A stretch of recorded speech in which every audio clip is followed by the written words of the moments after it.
Sweaters لینے ہیں، وہاں بہت سردی ہوگی، پھر وہیں چلتے ہیں۔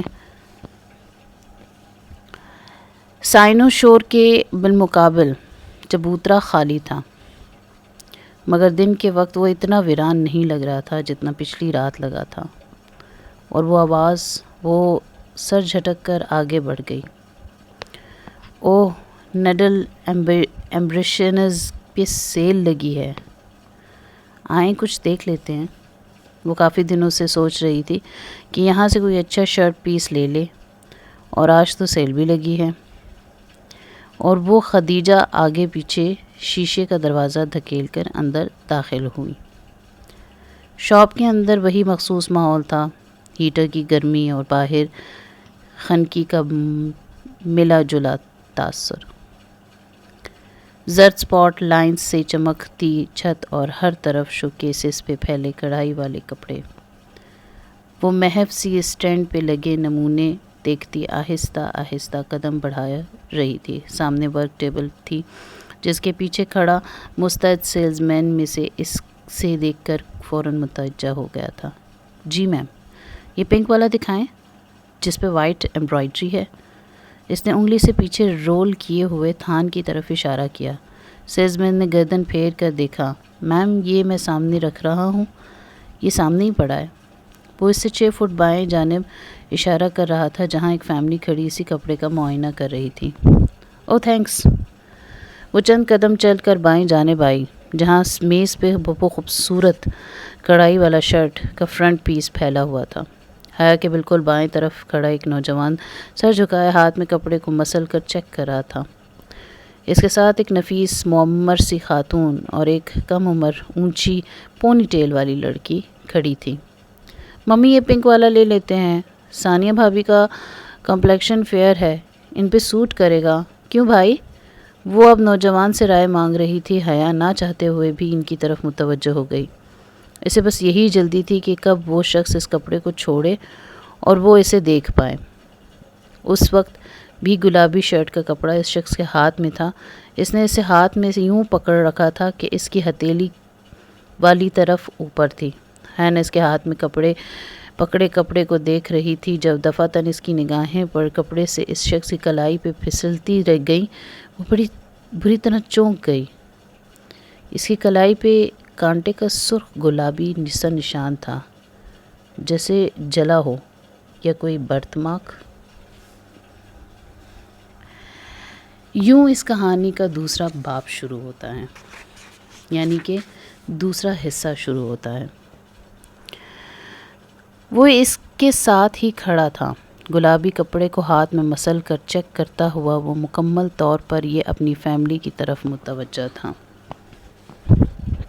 وہ یہاں سے اس کا نیم رخ ہی دیکھ سکتی تھی۔ وہ دراز قد تھا، رنگ صاف، اور آنکھوں پر فریم لیس گلاسز تھے۔ چہرے پر متانت اور سنجیدگی تھی۔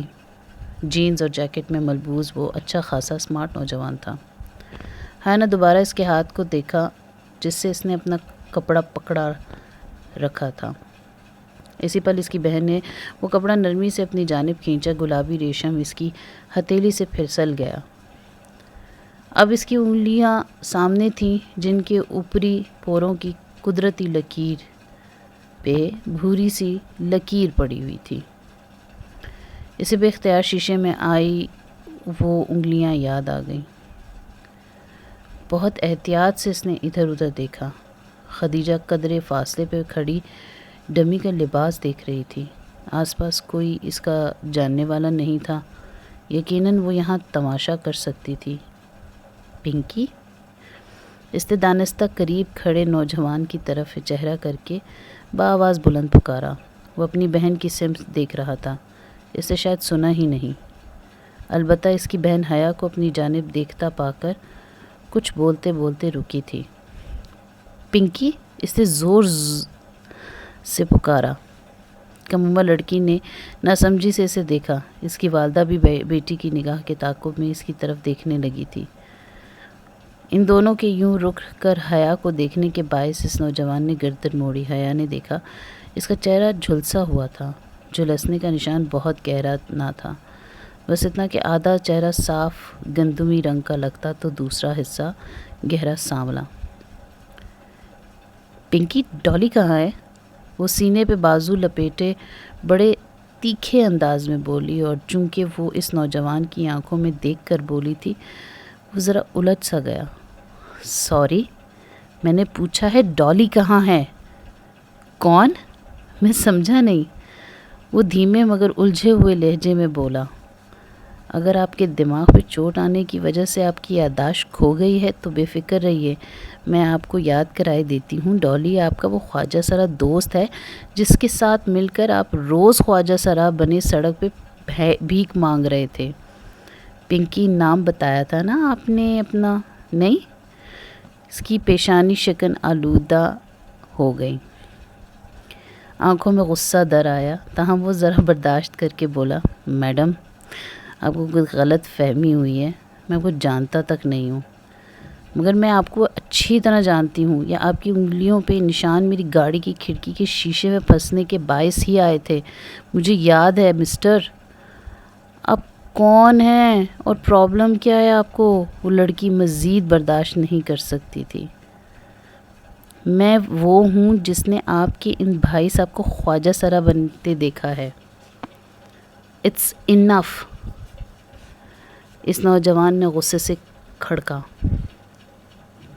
میں شرافت سے آپ کی بکواس سن رہا ہوں اور آپ بے لگام ہوتی جا رہی ہیں۔ اس سے آگے آپ نے کوئی فضول گوئی کی تو اچھا نہیں ہوگا۔ اتنی ہی شرافت ہے آپ میں تو خواجہ سرا کیوں بنے ہوئے تھے؟ کسی نے اس کے عقب میں کہا تو وہ چونکی۔ خدیجہ بہت اعتماد سے کہتی ہے اس کے برابر آن کھڑی ہوئی تھی۔ حیا کو ایک دم ہی جیسے ڈھارس سی ملی۔ آپ کا دماغ خراب ہے، اپنی بہن کو سمجھائیں، میرے بھائی سے تعارف کا اچھا بہانہ ڈھونڈا ہے انہوں نے۔ لڑکی بھڑک کر بولی، شاپ میں بہت سے لوگ سب کچھ چھوڑ کر ان کو دیکھ رہے تھے۔ تعارف؟ مائی فٹ، جواباً خدیجہ بھی اونچی آواز میں بولی، آپ کے بھائی کو میں نے بھی خواجہ سرا بنا دیکھا ہے۔ میں ابھی 10 اور لوگ لا سکتی ہوں جو اس کی بات کی گواہی دیں گے۔ عجیب خاتون ہیں آپ، خواہ مخواہ تنگ کیے جا رہی ہیں، یہ تعارف کے بہانے کسی اور کے سامنے جا کر بتائیے۔ سر، میڈم، شاپ کا مینیجر تیزی سے ان کی طرف آیا تھا، پلیز آپ ادھر تماشا نہ کریں، دوسرے کسٹمر ڈسٹرب۔ او مینیجر صاحب، آپ اس نے اس نوجوان کا چہرہ دیکھا تو شناسائی بھری حیرت سے بولا، بہت معذرت سر، آپ محترمہ۔ وہ حیا کی طرف مڑا، آپ پلیز شور نہ کریں، اگر آپ نے خریداری نہیں کرنی تو آپ جا سکتی ہیں۔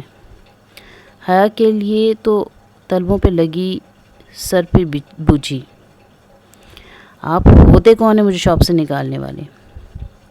احمد بھائی چلیں، ہم ہی چلتے ہیں، ان کا تو دماغ خراب ہے۔ لڑکی نے خفگی سے اسے دیکھتے ہوئے کپڑا پھینکا اور پلٹی۔ وہ نوجوان ایک تنفر بھری نگاہ اس پہ ڈال کر اپنی ماں کا شانہ تھامے دروازے کی طرف بڑھ گیا۔ حیا نے چونک کر اسے دیکھا۔ احمد بھائی، میجر صاحب، تو کیا وہ توبہ ہے ان آج کل کی لڑکیوں کی؟ والدہ صاحبہ مسلسل ناپسندیدگی سے بڑبڑاتی نکل گئیں۔ وہ لب بھینچے کھڑی انہیں دیکھے جا رہی تھی۔ اسے اس شخص کے میجر احمد ہونے میں بھی کوئی شبہ نہیں رہ گیا تھا۔ حیا، اس سے پہلے کہ یہ مینیجر ہمیں دھکے دے کر نکالے، ہم بھی کھسک جائیں۔ ڈی جے نے اس کے قریب سرگوشی کی تو وہ چونکی، پھر سر چھٹک کر آگے بڑھ گئی۔ باہر کھلی فضا میں آ کر اس نے بے اختیار کہا تھا، تھینک یو ڈی جے، اور یہ پہلی دفعہ تھا جب اس نے خدیجہ کو اس کے معروف نام سے پکارا تھا۔ ڈی جے بے ساختہ ہنس دی، مجھے پتہ تھا آپ جھوٹ نہیں بولتی، آپ نے واقعی وہی دیکھا ہوگا جو کہہ رہی تھی، مگر ڈی جے، میں نے واقعی اسے خواجہ سرا بنے دیکھا تھا۔ حیا، آپ نے اسے بس خواجہ سرا بنے دیکھا تھا نا، تو ہو سکتا ہے وہ صرف ایڈونچر کے لیے ایسا بنا ہو، پتہ نہیں۔ اس نے بیزاری سے شانے اچکائے۔ چلو چلتے ہیں۔ وہ آگے بڑھ گئی، اس کا دل ہر شے سے اچاٹ ہو گیا۔ سین پھر سے بدلتا ہے۔ 28 جنوری کو اسے اتحاد ایئر لائنز کا ٹکٹ ای میل کر دیا گیا، جس کا اس کو پرنٹ آؤٹ نکلوانا تھا۔ پھر اسی ٹکٹ پر اسے 5 فروری کی صبح استنبول کے لیے روانہ ہونا تھا۔ شام میں وہ ارم سے اس کا ایوو مانگنے تایا فرقان کے گھر آئی تھی، اس کا نیٹ کام نہیں کر رہا تھا اور ابا بھی آفس سے نہیں آئے تھے ورنہ ان کا استعمال کر لیتی۔ خدیجہ کا پیغام آیا تھا کہ سبانچی یونیورسٹی نے ہاسٹل کا الیکٹرک فارم پر کرنے کے لیے بھیجا ہے، سو وہ میل چیک کر لے۔ تایا فرقان لان میں بیٹھے اخبار پڑھ رہے تھے، اسے آتا دیکھ کر مسکرائے۔ آ گئی تایا کی یاد؟ انہوں نے صفحہ پلٹتے ہوئے نرمی سے پوچھا۔ جی، وہ بظاہر مسکراتے ہوئے ان کے پاس چلی آئی، ورنہ اس روز کی سائمہ تائی کی باتیں ابھی تک نشتر کی طرح چبھتی جا رہی تھیں۔ فلائٹ کب ہے؟ وہ اخبار پہ نگاہیں مرکوز کیے پوچھ رہے تھے۔ 5 فروری کو۔ اپنا خیال رکھنا، ویسے بیٹیوں کو تنہا اتنا دور بھیجنا نہیں چاہیے۔ سلیمان کا حوصلہ ہے بھائی۔ خیر تم ترکی میں اپنے لباس اور اقتدار کا خیال رکھنا، سر سے دوپٹہ نہ اتارنا جیسے ارم نہیں اتارتی۔ آخری فقرہ کہتے ہوئے ان کے لہجے میں فخر در آیا تھا، حیا کے حلق تک کڑواہٹ گھل گئی تھی۔ جی بہتر، میں ذرا ارم سے مل لوں۔ وہ جان چھڑا کر اندر آ گئی۔ کاش کہ یہ وہ تایا فرقان کو بتا سکتی کہ مغربی لباس میں جو وہ یہاں ان کی وجہ سے نہیں پہنتی وہاں ضرور پہنے گی۔ اس نے بہت سے ٹاپس اور جینز خرید کر اپنے سامان میں رکھ لیے تھے، اور رہی سر ڈھکنے کی بات تو وہ خیر سے سبانچی میں سختی ہے سے حرام تھا۔ شکر ارم کمرے میں نہیں تھی۔ باتھ روم کا دروازہ بند تھا اور اندر سے پانی گرنے کی آوازیں آ رہی تھیں۔ وہ بے دلی سے اس کے بیڈ پہ بیٹھ گئی۔ ارم شاور لینے میں بہت زیادہ دیر لگاتی تھی، سو مجبوراً اسے انتظار کرنا تھا۔ دفعتاً سیل فون کی گھنٹی بجی۔ حیا چونکی۔ ارم کا سیل فون اس کے ساتھ ہی تکیے پہ رکھا تھا۔ اس نے گردن جھکا کر دیکھا، سیل فون کی روشن اسکرین پر ایک نیا پیغام جگمگا رہا تھا، ساتھ ہی بھیجنے والے کا نام لکھا آ رہا تھا، حیا سلمان۔ وہ بے یقینی سے فون کی اسکرین کو دیکھے گئی۔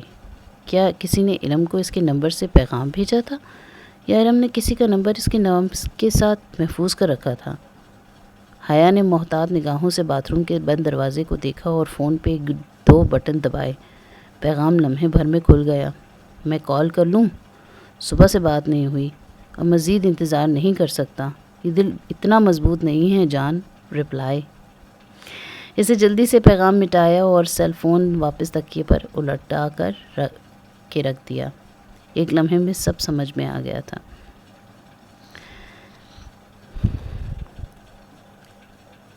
ارم، تایا فرقان کے اسکارف والی سر ڈھکنے والی بیٹی، ایک عدد بوائے فرینڈ کی مالک تھی، جسے لوگوں سے چھپانے کے لیے اس نے حیا سلیمان کا نام دے رکھا تھا۔